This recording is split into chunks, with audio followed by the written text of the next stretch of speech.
Ça fait une semaine que je me suis mis dans la tête d'aller au Liban. Pourquoi le Liban? Je sais pas. Les réveils à 5h45 et puis... J'adore partir sur des coups de tête. Je suis allé voir sur Wikipédia, j'ai vu que ça faisait la taille de l'Île-de-France. Depuis que je l'ai annoncé, pas mal de Libanais m'ont écrit sur Insta. Parmi eux, un mec qui s'appelle Georges m'a proposé de venir me chercher à l'aéroport. Moi, c'est Alexandre Gigot, pour ceux qui me suivent sur Insta. J'adore partir en vadrouille dans des endroits insolites du monde. Comme ça, sur un coup de tête, suivre mon instinct. Aller dans des lieux où on ne doit soi-disant pas aller. Rencontrer des gens sur qui on a tellement de préjugés. C'est la première fois que j'emmène une caméra dans mes vadrouilles. J'ai envie de vous faire vivre le voyage comme je l'ai vécu. Voilà, je me trouve... Là, je viens d'arriver à Beyrouth, les amis. Je vais commencer par échanger mon argent. Du coup, on m'a conseillé de prendre des euros et je vais les échanger en livres libanaises. Et normalement, il y a quelqu'un qui va venir ici peu. C'est pour ça que là, je me trouve dans une chambre d'hôtel. Enfin, à l'accueil de l'hôtel. Il y a quelqu'un qui va venir. Depuis l'explosion à Beyrouth, il y a 2 ans, la monnaie a considérablement chuté. Elle ne vaut plus rien. Pour avoir le meilleur taux de change, Georges a fixé un rendez-vous avec un trader du marché noir.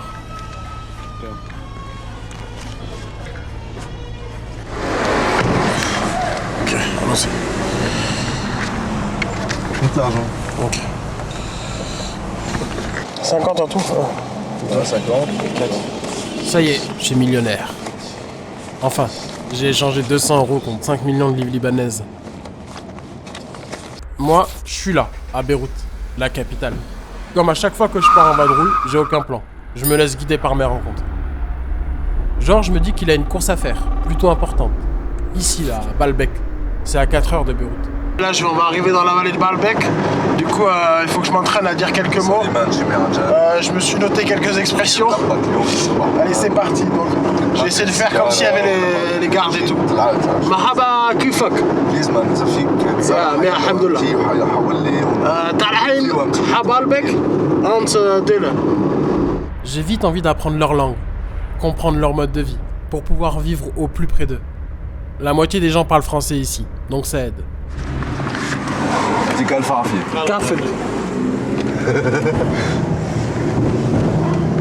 Sur le chemin, Georges me dit qu'il y a un site historique et sacré. On décide de s'y arrêter. Ce sont des ruines de temples qui dateraient depuis 3000 ans.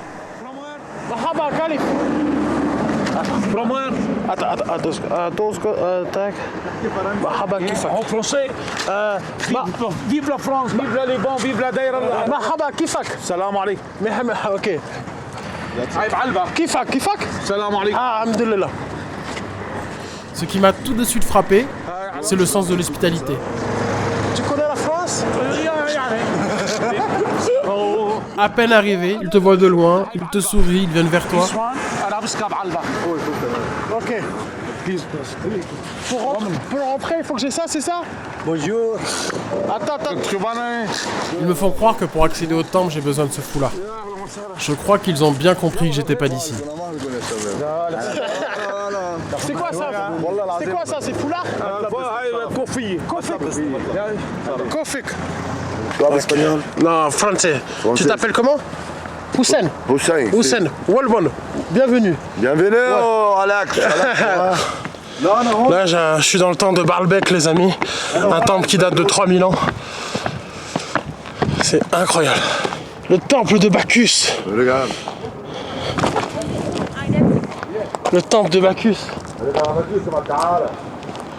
Le temple de Bacchus. Comment que c'est? Je suis seul au milieu de ces grandes ruines, ces grands temples. C'est impressionnant. Mira serpente, regarde le serpent. La médecin. Clé. Regarde, amigo. Regarde arriba. Hussein me raconte que ça fait à peu près 2 ans et demi qu'il n'a pas vu de touriste. Bon, à part lui au fond. Je sais pas si c'est un touriste ou un habitant, mais en tout cas il est là. Et dire qu'ils construisaient des bails comme ça à l'époque. Donc ici, c'était un bordel. C'est là où ils venaient pour faire leur galibette, quoi. On est à Baalbek, ce matin on était au temple de Jupiter. Et voilà, la vadrouille continue. Non, franchement, la nourriture libanaise, elle est trop bonne. Hein, genre, comment? Habibi. Même les Libanais, ils montent pas ici. La plupart ne montent pas, ils ont peur, frérot. Il n'y a que de la mafia ici. Tu vois, il y a pas l'État n'est pas là. Tu vois. Ah, l'État, il n'intervient pas ici? Zéro, pas du tout. Du coup, il y a une sorte de mafia qui dirige et Il n'y a que la mafia qui dirige tout. T'as dit, le gars, en haut, il y a eu la guerre ici hier entre deux familles de mafieux. Ils sont tirés dessus avec des RPG. C'est fou ici. Ah ouais.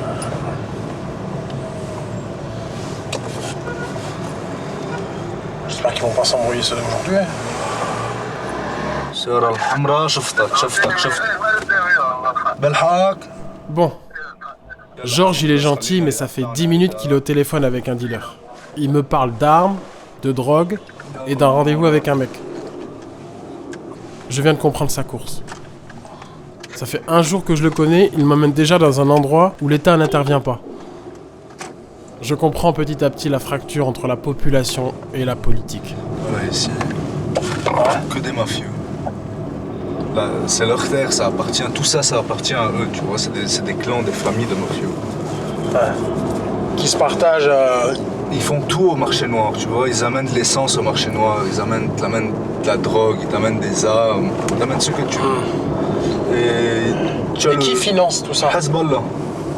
Hezbollah, le parti politique chiite, qui est affilié à l'Iran. Et ça leur fait une tonne d'argent. C'est le Hezbollah qui finance les armes, la drogue? Voilà, ils financent les armes et ils prennent une partie sur la drogue, parce que la drogue c'est un marché qui vaut des millions de dollars, tu vois, chaque année. Ok. Donc ils sont un argent de ouf, et en contrepartie de ça, ils offrent la protection, tu vois, et les armes.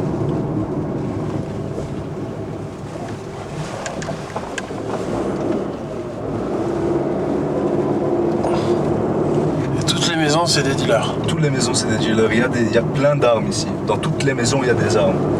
Des grosses armes. Tu peux venir comme ça acheter une arme tranquille? Ouais. Si le prix est bon, t'achètes ce que tu veux ici. Ouais. Regarde les villas. Tout ça, c'est les villas des mafieux, des drug lords, comme on dit. Avec des... Oh là là, les voitures. T'as vu ça? Ah, T'as vu ça? le contraste entre la maison là et la villa. C'est ça. Ils redistribuent pas un peu l'argent Si, ils font vivre tout le monde. D'accord. Tu vois, eux, par exemple, ici, ils sont très bien servis. Ouais. Dans tout ce qui est électricité, tout ça. Ils sont mieux servis que nous qui habitons dans la capitale, tu vois. Parce que justement, c'est corrompu. Parce qu'il y a l'argent. Ouais. Parce que c'est pas l'État qui leur donne, c'est le parti de Dieu, le Hezbollah. Tu vois ce que je veux dire? Tu vois les villas là déjà, tu te dis, il y a un problème quoi. T'as vu ça? Tu vas voir encore devant, il y en a encore de plus balèzes. Avec peut-être 10 voitures devant.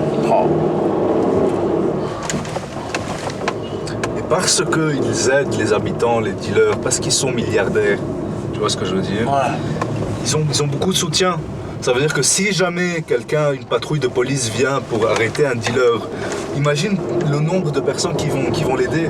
Ils sont prêts à faire la guerre pour lui, parce qu'il fait vivre les habitants, tu vois ce que je veux dire? Ouais. Il leur amène l'eau courante. C'est les propres habitants qui vont défendre les dealers. Ouais, ils ont tous des armes, ils sont tous armés. Et moi-même, je les ai entendus dire de ma propre oreille, comme quoi si jamais il se passe quelque chose, on est prêt à se battre. Tu vois ce que je veux dire? Les habitants d'ici.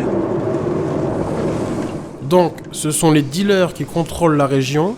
On pourrait croire que les habitants sont victimes de tout ça, mais ils seraient prêts à prendre les armes pour combattre avec les dealers si jamais il y a un problème avec la police qui elle-même ne peut pas rentrer. Ah, c'est chaud.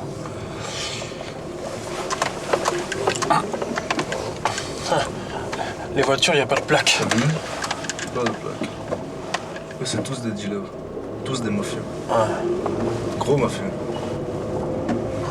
Ça c'est mondé, et je sais même pas arriver chez lui, tu vois. Tellement regarde les petites ruelles, c'est compliqué.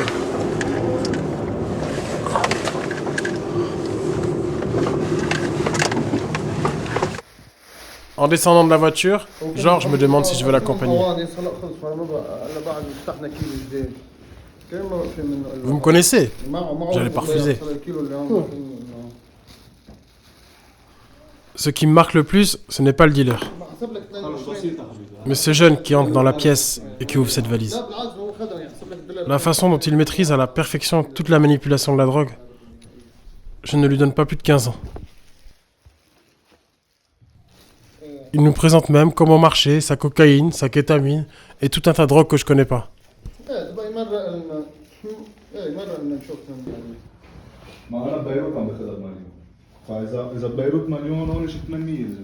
Pendant que Georges négocie le prix, je vois le jeune revenir dans la pièce, arme à la main. Il me l'attend et je veux pas le contrarier, donc je la prends. C'est la première fois de ma vie que je tiens une arme dans la main.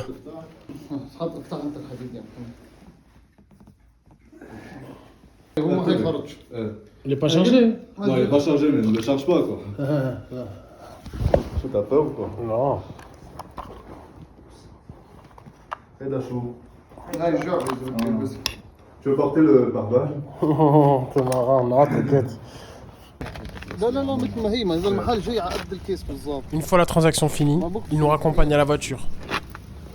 Georges m'explique qu'au Liban, être arrêté avec des stupéfiants constitue le pire crime. Pire que tuer. Oh, il s'y connaît. Il s'y connaît, mais pour un mafieux, il était trop sympa. T'as vu ça? T'as vu le Glock qu'il a de... Ouais, je l'ai vu, je l'ai vu. Et t'as vu, il n'y a rien dans leur maison, c'est vide. Ici, il cuisine, là, c'est un truc. Ah ouais? Ouais, mais en même temps, il nous a pas pris dans le salon. Ça, c'était, si tu veux, la salle d'accueil. Ouais, la salle d'accueil. Mais c'est fou, là, le gosse, il est jeune. Ouais, t'as vu ça? Il prépare ça comme s'il préparait des son gâteaux. travail. Il s'y connaît mieux que toi et moi.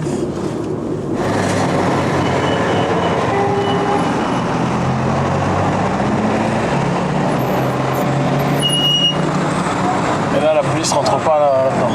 Jamais. Jamais.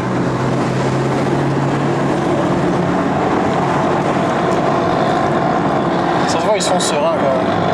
Tu vois, ils sont pas anxieux, qui va venir et tout, nanana. Ça se sent. Le sac qu'il avait. Ouais. Mais ça, c'est rien, c'est un petit sac. C'est fou, c'est fou. Fin du premier jour. Retour à Beyrouth. Demain, je rejoins 2 personnes qui vont me conduire à la frontière syrienne.